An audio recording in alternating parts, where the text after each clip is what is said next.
Videos पसंद आ रही है तो प्लीज वीडियोज को लाइक करें, शेयर करें एंड चैनल को सब्सक्राइब करना ना भूलें। फ्रेंड्स, आज हम गेट 2013 के लीनियर अलजेब्रा के कुछ क्वेश्चन करेंगे। फर्स्ट क्वेश्चन क्या है मेरे पास, the possible set of eigen values of A 4x4 skew symmetric orthogonal real matrix is, these are the options. ये एक रिजल्ट बेस्ड क्वेश्चन है। अगर आपको रिजल्ट इसके याद है तो ये आसानी से हो जाता है। क्या है, possible set of eigen values, eigen values के सेट का सेट पूछ रहा है। Possible eigen values of A 4x4 skew symmetric and orthogonal real matrix. Skew symmetric orthogonal real matrix की जो पॉसिबल आइगन वैल्यूज हैं उनका जो सेट है वो कौन सा होगा, ये पूछ रहा है हमसे। सबसे पहले जो रियल स्क्यू सिमेट्रिक मैट्रिक्स होती हैं, रियल स्क्यू सिमेट्रिक मैट्रिक्स होती हैं, तो उसकी जो आइगन वैल्यूज का सेट है वो हमारा प्योरली इमेजिनरी लाइन पर होता है, प्योरली इमेजिनरी लाइन पर। और जो रियल ऑर्थोगोनल मैट्रिक्स है, रियल ऑर्थोगोनल मैट्रिक्स है, उनकी जो आइगन वैल्यूज का सेट है वो यूनिट मॉडुलस में होता है, यूनिट मॉडुलस वाले सर्कल पर होता है। तो अब eigen value, possible eigen values का सेट पूछ रहा है। मेरे पास 4x4 ऑर्डर की मैट्रिक्स है। अगर इस टाइप से मैं बनाऊं, ये मेरा यूनिट मॉडुलस सर्कल है, मॉडुलस सर्कल, ये मेरी रियल लाइन है और ये मेरी इमेजिनरी लाइन है।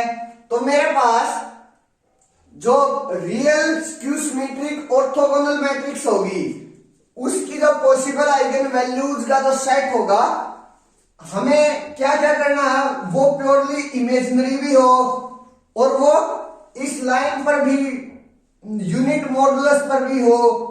तो ऐसे तो मेरे पास सिर्फ और सिर्फ दो पॉइंट्स ही हैं, एक ये और एक ये। और ये पॉइंट्स क्या है, यूनिट मॉडुलस पर, इमेजिनरी लाइन पर।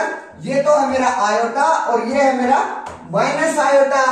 तो जो पॉसिबल आइगन वैल्यूज का जो सेट है मेरे पास क्या आ गया, plus minus iota. Means option A is the right answer. ये सिर्फ और सिर्फ एक रिजल्ट बेस्ड क्वेश्चन था। Next question, question number second क्या है मेरे पास, late P be a 2x2 complex matrix such that trace of P equal to 1 and determinant of P equal to -6, then trace of P power of 4 minus P power of 3 is। मेरे को P कोई भी complex matrix दी गई है 2x2 order की, such that उसकी जो trace है 1 है और जो डिटरमिनेंट है वो -6 है। और फिर ट्रेस के बारे में पूछ रहा है किसकी, P power of 4 minus P power of 3 की। 2x2 ऑर्डर की है, तो अगर मैं इसकी कैरेक्टरिस्टिक बनाऊं तो कैरेक्टरिस्टिक क्या आ जाती है, Cx बनाऊं P की, तो वो क्या आ जाएगी, x² minus trace of P into x plus determinant of P। ये आ जाएगी मेरे पास कैरेक्टरिस्टिक। तो यहां से मेरे पास x² minus trace of P, trace of P कितनी है 1, तो यहां minus 1 into x plus determinant of P, determinant of P कितना है -6। ये मेरे पास Cx आ गई। अब आइगन वैल्यूज निकाल लेते हैं, यहां से Cx आ गई तो आइगन वैल्यूज क्या आ जाएंगे, x² minus x minus 6 equal to 0। तो x² मेरे पास -1 तो सम आना चाहिए और -6 उनका प्रोडक्ट आना चाहिए। दो ऐसे रियल नंबर लेकर आने मेरे को। अगर मैं -3x और +2x ले आऊं तो मेरे पास -3x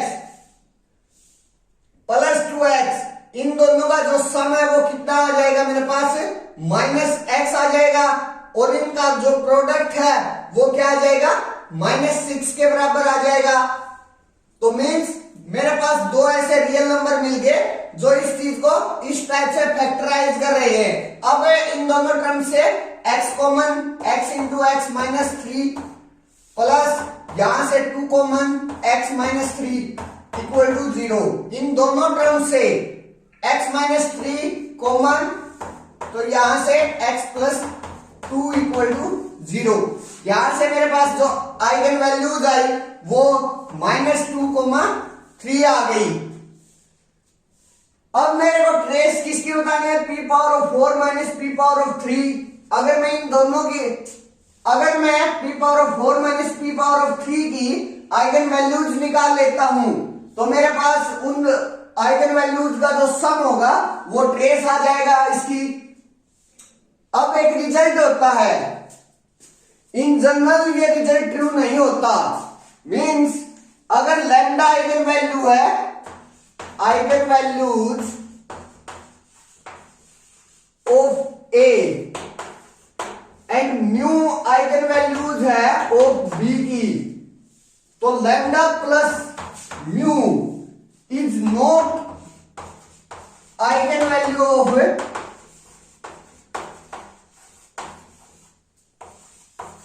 A plus B. In general जो ये रिजल्ट है ये होल्ड नहीं करता, लेकिन अगर ए और बी किसी एक ही मैट्रिक्स की पावर्स का लीनियर कॉम्बिनेशन है तब ये रिजल्ट होल्ड करता है। मींस यहां ए और बी किसी एक मैट्रिक्स की पावर्स हो और फिर उनका हम सम करें तब ये रिजल्ट होल्ड करता है। तो यहां जो p power of 4 minus p power of 3 है, p एक ही मैट्रिक्स है और उसकी पावर्स का लीनियर कॉम्बिनेशन किया गया है, तो ये मेरे पास ये वाला जो रिजल्ट है वो होल्ड करेगा।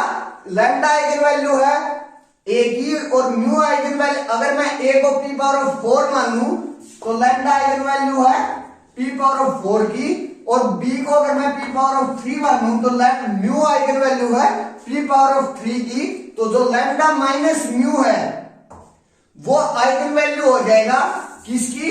p power of 4 minus p power of 3, I mean a minus b की। तो अब इस रिजल्ट का यूज करेंगे। मेरे पास p की जो आइगन वैल्यूज है -2 और 3 है, तो मेरे पास p की पावर 4 की जो आइगन वैल्यूज होंगी, eigen values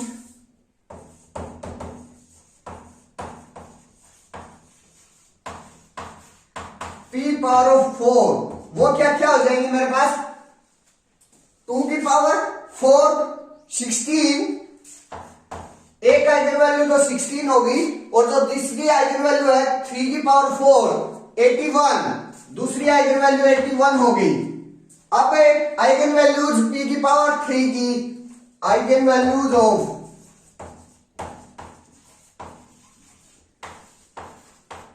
p power of 3 वो क्या क्या हो जाएंगी? 2 की पावर 3 माइनस 8, 3 की पावर 3 27। अब दोनों का हमें दोनों को माइनस कर देंगे, लैम्डा माइनस म्यू कर देंगे, तो आइगन वैल्यूज ऑफ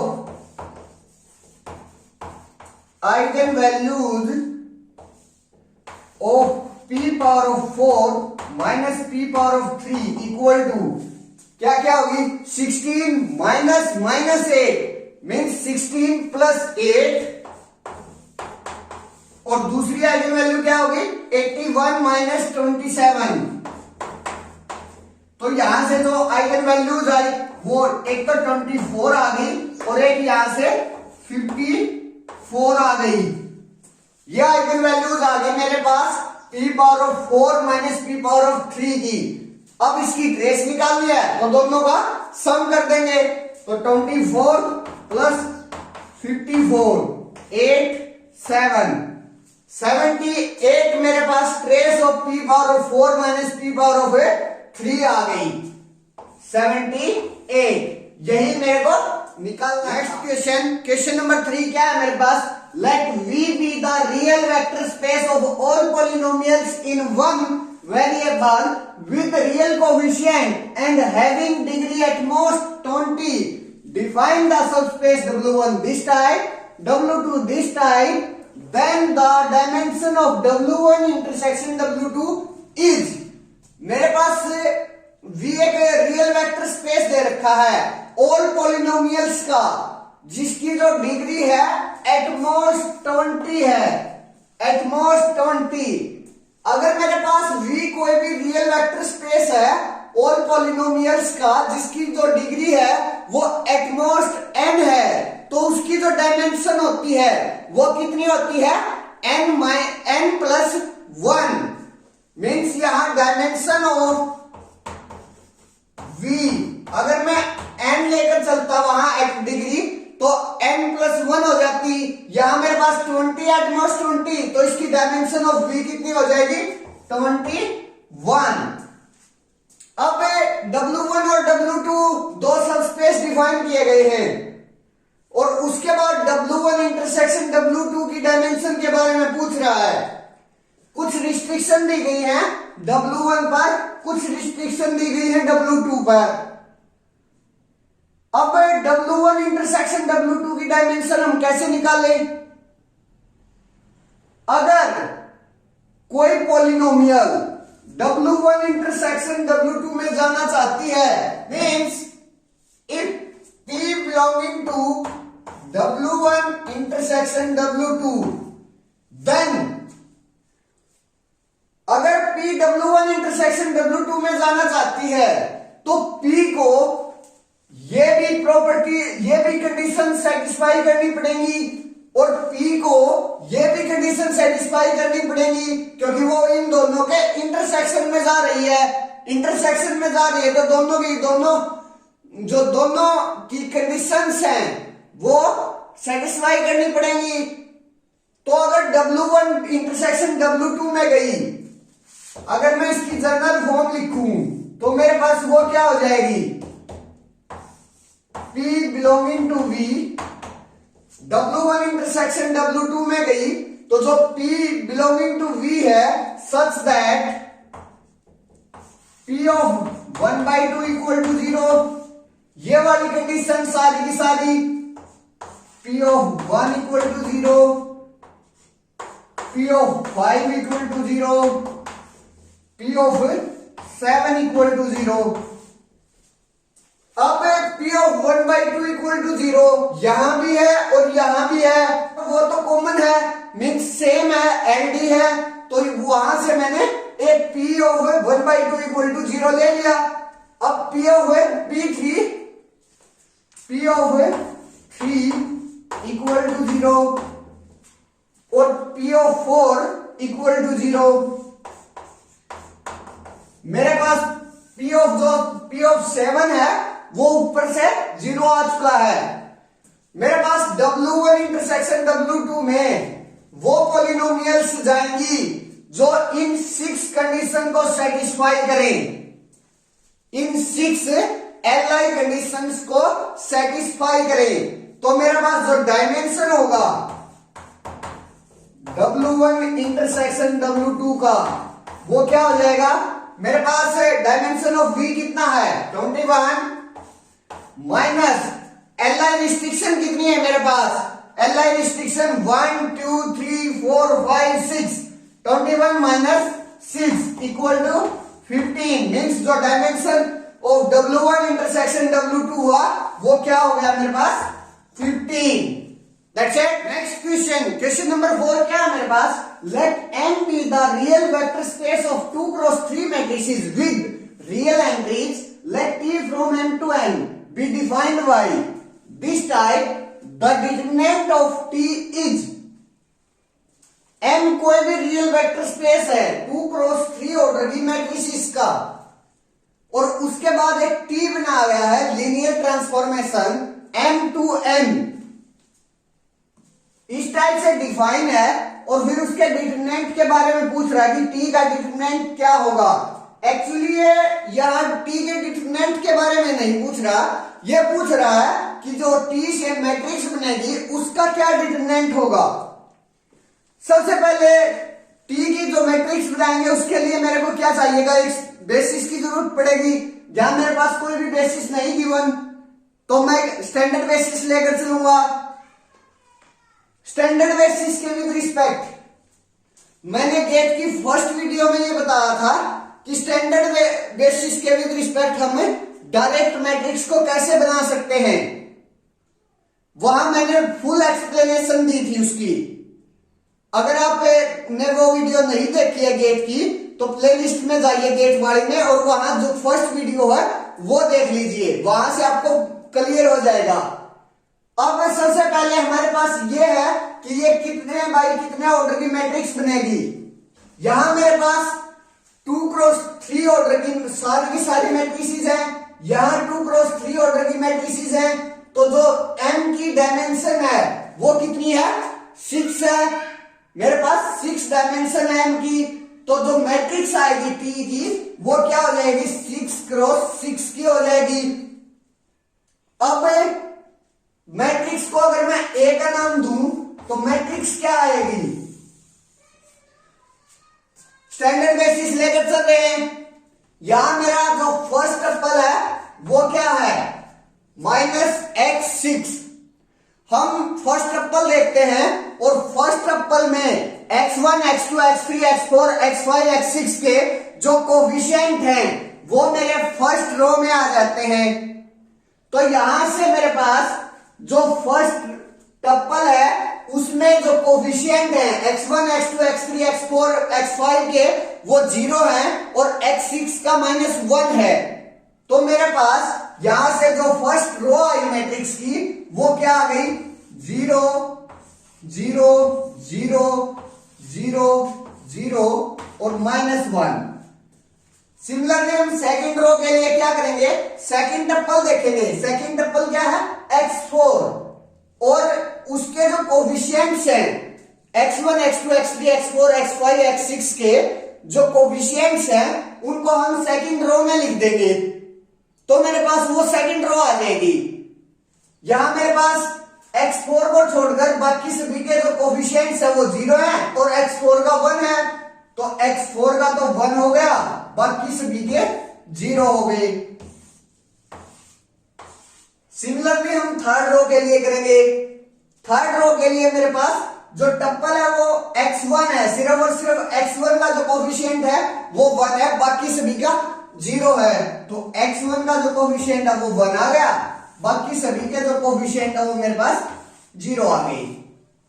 अब फोर्थ रो के लिए क्या करेंगे, जो फोर्थ टप्पल है उसके कोफिशिएंट्स लिखेंगे x1, x2, x3, x4, x5, x6 के। तो यहां मेरे पास सिर्फ और सिर्फ x3 है, तो x3 का जो कोफिशिएंट है वो 1 है, बाकी सभी का 0 है। फिफ्थ रो के लिए क्या करेंगे, फिफ्थ टपल देखेंगे, उसमें जो x1, x2, x3, x4, x5, x6 के जो कोफिशिएंट है वो यहां लिख देंगे। यहां सिर्फ और सिर्फ x5 का कोफिशिएंट 1 है, बाकी सभी के 0 हैं, तो बाकी सभी के मेरे पास 0 आ गए। अब सिक्स्थ के लिए सेम प्रोसीजर। यहां मेरे पास x2 का जो कोफिशिएंट है वो 1 है, बाकी सभी का 0 है।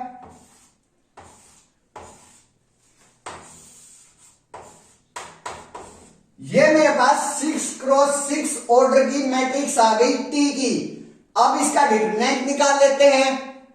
डिटरमिनेंट के लिए क्या करते हैं, फर्स्ट रो के विद रिस्पेक्ट अगर मैं एक्सपेंड करूं तो मेरा plus minus plus minus plus minus, यहां माइनस माइनस 1 आ जाएगा, तो वो क्या हो जाएगा 1। यहां एक माइनस तो मेरा -1 power of i plus j करते हैं वहां से आ जाएगा, और एक माइनस ये है -1 i और j। यहां i मेरा 1 है और j क्या है 6 है, तो -1 पावर ऑफ 7 इंटू -1 -1 इंटू -1। तो यहां से जो -1 इंटू -1 1 हो गया। 1 इंटू 5x5 ऑर्डर की मैट्रिक्स आ जाएगी अगर फर्स्ट रो के विद रिस्पेक्ट टू एक्सपेंड किया तो, जिसमें मेरे पास फर्स्ट रो और लास्ट कॉलम छूट जाएगा और ये 5x5 ऑर्डर की मैट्रिक्स आ जाएगी। वो क्या होगी? 0 0 0 1 0,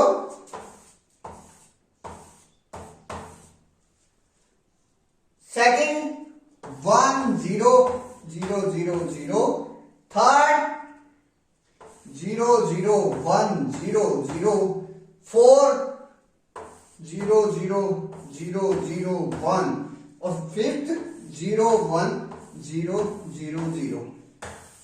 अब फिर से हमें फर्स्ट रो के विद रिस्पेक्ट एक्सपेंड कर देते हैं। तो मेरे पास plus minus plus minus plus, ये फिर से माइनस आ जाएगा। तो यहां से मेरे पास -1 इंटू फर्स्ट रो और फोर्थ कॉलम छोड़कर 4x4 ऑर्डर की मैट्रिक्स आ जाएगी मेरे पास। वो क्या होगी? 1 0 0 0 0 0 1 0 0 0 1 0 0 0 0 1 0 0 0 1 0 1 0 0 0 1 0 0। अब फिर से मैं इसको फर्स्ट रो के विद रिस्पेक्ट एक्सपेंड करूंगा। फर्स्ट रो के विद रिस्पेक्ट एक्सपेंड करूंगा तो यहां प्लस होगा, तो -1 इंटू 1, -1 इंटू 1, और जो डिटरमिनेंट आएगा, डिटरमिनेंट के अंदर क्या वैल्यू बच जाएगी मेरे पास? फर्स्ट रो और फर्स्ट कॉलम छोड़ दिया मैंने, तो ये वाली मैट्रिक्स बच गई 0 1 0 0 0 1 और 1 0 0। ये मैट्रिक्स बच गई मेरे पास। यहां से मेरे पास अब दोबारा से मैं फर्स्ट रो के विद रिस्पेक्ट एक्सपेंड करूंगा। एक -1 बाहर है, -1 दोबारा एक्सपेंड किया तो मेरे पास क्या आ जाएगा? वहां से प्लस माइनस प्लस, यहां फिर से माइनस आएगा तो -1 एक बाहर, इनटू में फर्स्ट रो छोड़ दी मैंने, सेकंड कॉलम छोड़ दिया, तो 0 इंटू 0 0, -1 इंटू 1 -1, तो यहां से मेरे पास एक -1 यहां से आ गया, तो -1 इंटू -1 इंटू -1 -1 आ गया। इस मैट्रिक्स का जो T है उसकी जो मैट्रिक्स बनेगी उसका जो डिटरमिनेंट आएगा वो क्या आ गया मेरे पास? -1 आ गया। That's it.